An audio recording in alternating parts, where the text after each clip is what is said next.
bisnis emang identik sama kegiatan orang dewasa. Udah punya pengalaman, udah punya ilmu, dan udah punya duit. Setelah aku baca Rework, buku yang ngebahas tentang kesalahan-kesalahan dalam berbisnis, aku jadi bisa nyambungin ini sama statusku sebagai pelajar. Dan mungkin buat kalian juga. So, video ini tepat banget buat kamu yang mau berbisnis dengan status sebagai pelajar atau mahasiswa. Dan kita bakal bahas apa aja kesalahan yang perlu kalian perbaiki dan reward. Kerjain ulang gimana cara yang efektif dalam berbisnis. Halo semuanya, welcome back to my YouTube channel.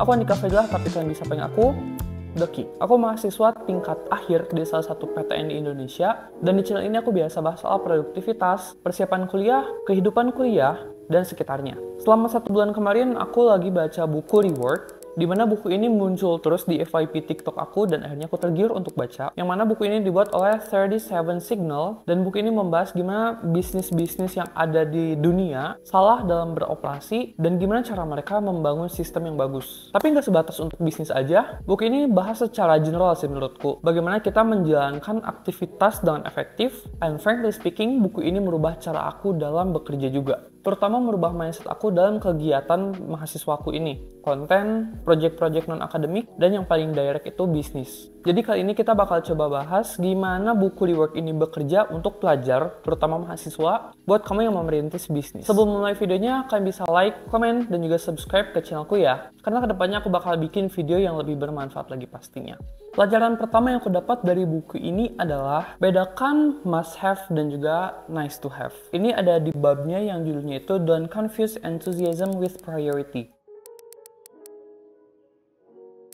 Oke, disclaimer, sebenarnya aku juga lagi planning my own business bersama teman-teman mahasiswa lainnya. Dan di sini aku merasakan banget lagi planning gini tuh hawanya tuh banyak banget ide yang muncul. Apalagi ini my first own business, jadi banyak excitement and ideas yang muncul tanpa aku pikirin panjang. Nah, inilah detik-detik kerusuhan terjadi sebenarnya. Karena kalau misalnya lagi banyak ide-ide bagus yang emang bikin kita antusias, malah jadi prioritas utama yang kita kesampingkan. Lebih buruknya lagi, ide ini kita lakukan dan prioritasnya nggak dilakukan. Istilahnya tuh kayak kita lagi lari di treadmill. Capeknya iya, tapi kita nggak tahu larinya ini mau kemana. Nggak ada tujuannya. Nah, di buku ini saranin kalau misalnya kita lagi punya antusias dalam ngide-ngide, kumpulin aja idenya sebanyak dan sekreatif mungkin. Karena belum tentu ke besok-besokannya kita punya ide sebanyak ini. Tapi jangan langsung dieksekusi. Tulis ide-ide ini, simpan selama beberapa hari sambil dipikirin ya. Ini benar-benar butuh gak sih sekarang alias must have? Atau ini just nice to have? Nah, setelah beberapa hari dipikirin secara matang, baru kita bisa evaluasi dengan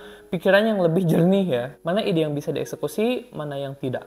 Pelajaran kedua yang aku suka dari buku ini adalah nobody notices you. Buat teman-teman pelajar yang ragu untuk berbisnis, jangan sampai menyesal. Karena semua orang yang udah sukses yang kalian lihat sekarang ini, mereka juga melakukan kesalahan-kesalahan pastinya di awal. Ya mungkin kalian ragu kalau misalnya ide kalian ini nggak bagus, atau pas kalian udah jalan, kalian ragu di sini, ragu di situ. Padahal sebenarnya kalau status kita masih kecil kayak sekarang, bukan siapa-siapa, justru gak banyak orang yang bakal notice kehadiran kita. So ini waktu yang benar-benar tepat untuk bereksperimen segila dan seliar mungkin sambil mendongkrak nama besar nantinya. Buku ini bilang kalau misalnya kita ini orang yang paling kecil, paling lembek, tapi juga paling cepat dalam skala berbisnis. Beda sama bisnis di luar sana yang udah besar ya, mau rubah dikit sistem bisnis aja, perlu tektokan sama pihak sana pihak sini. Ibaratnya kayak batu ya, semakin besar batunya, semakin banyak energi yang dibutuhkan untuk ngegerakin batu ini. So, aku pengen menentang ya sistem perfeksionis yang teman-teman punya misalnya, kalau dalam berbisnis atau melakukan aktivitas sekarang ini gak perlu perfect banget. Belajar dari kesuksesan kecil yang udah kamu dapatkan dan terus kembangkan. Pelajaran selanjutnya yang aku sadar pasti banyak banget kalian alami nih. Kalian harus sadar kalau kalian harus manfaatin kekurangan. Faktanya banget ya, pelajar yang mengeluh istilahnya bahkan sebelum memulai. Let's say kita ngomongin soal bangun bisnis ini lagi.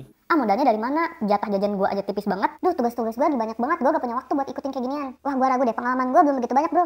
Ben gue cubit nih orang-orang kayak gini nih. Bercanda. Karena aku juga masih ngalamin kayak gini sometimes. Tapi maksud aku di sini adalah jangan kita mengeluh karena kita punya kekurangan. Walaupun gak bisa dipungkiri terdapat banyak fakta kalau kekurangan ini gak bisa membantu kita. Tapi buku ini bilang kalau less is a good thing. Artinya ada beberapa poin yang semakin sedikit justru semakin bagus. Termasuk keterbatasan yang kita punya. Seandainya kita punya keterbatasan, itu sebenarnya bisa kita poles lagi dan cari titik di mana kita bisa jadiin keterbatasan ini menjadi keunggulan kita justru.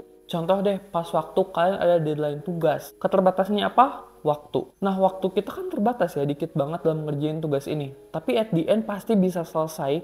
Karena apa? Karena kepepet waktu. Nah, keterbatasan itulah yang membuktikan kalau kalian sendiri pernah ngalamin hal itu dan kalian bisa survive. Dan ini aku benar-benar rasain juga ketika aku planning my business. Orangnya cuma ada 3 orang, modalnya juga nggak gede-gede amat. Tapi aku bisa merasakan keunggulannya di situ. Jadi nggak begitu ribet ngurusin skala-skala bisnisnya. Karena modalnya terbatas, aku nggak bisa buat bisnis yang punya tempat fisik besar. Jadi aku manfaatin online. Otomatis timku nggak perlu ngurusin hal-hal yang berbau fisik dan harus kesana kesini gitu ya. Jadi sebelum kalian bilang nggak bisa, lihat dulu seberapa jauh kalian bisa tempuh dengan keterbatasan tersebut. Pelajaran terakhir yang ngena banget di aku, dan ini menusuk aku banget, adalah jangan siapin planning untuk jauh-jauh hari. Ini agak unik karena banyak bisnis termasuk pengalaman magangku yang buat planning itu bener-bener jauh, sampai kuartal atau bahkan tahunan. Nah, buku itu menampik hal tersebut dengan bilang kalau misalnya planning itu adalah guessing. Rencana itu cuma menduga-duga, bukan hal yang benar-benar kita lakukan. Karena membuat plan itu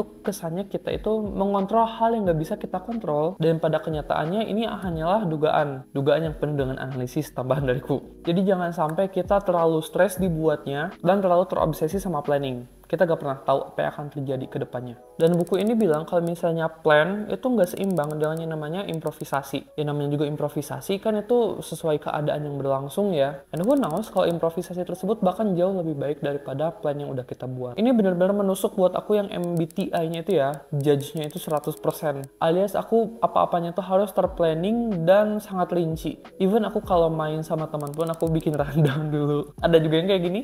Jadi sekarang aku lagi melatih diri untuk nggak terobsesi sama planning yang panjang, tapi tetap aku bikin grand plan karena sesuai dengan saran di buku ini. Buat keputusan melalui plan jangka pendek, tapi jangan buat keputusan melalui plan jangka panjang. Oke, segitu 4 poin yang menarik buat aku. Sebenarnya ada banyak banget poin-poin di sini, bahkan aku sampai baca 2 kali. Tapi daripada sekedar nonton videoku kayak gini yang nggak bisa merangkum semuanya, aku saranin kalian untuk baca bukunya langsung, biar kalian dapat 100% ilmu murni dari buku itu. So, makasih teman-teman yang udah nonton video ini, dan aku harap kalian bisa sukses dalam menjalankan bisnis nantinya. And we never know if our work is effective or ineffective. Kalau kalian ada request video, boleh langsung komentar di bawah aja ya. See you in the next video, bye-bye!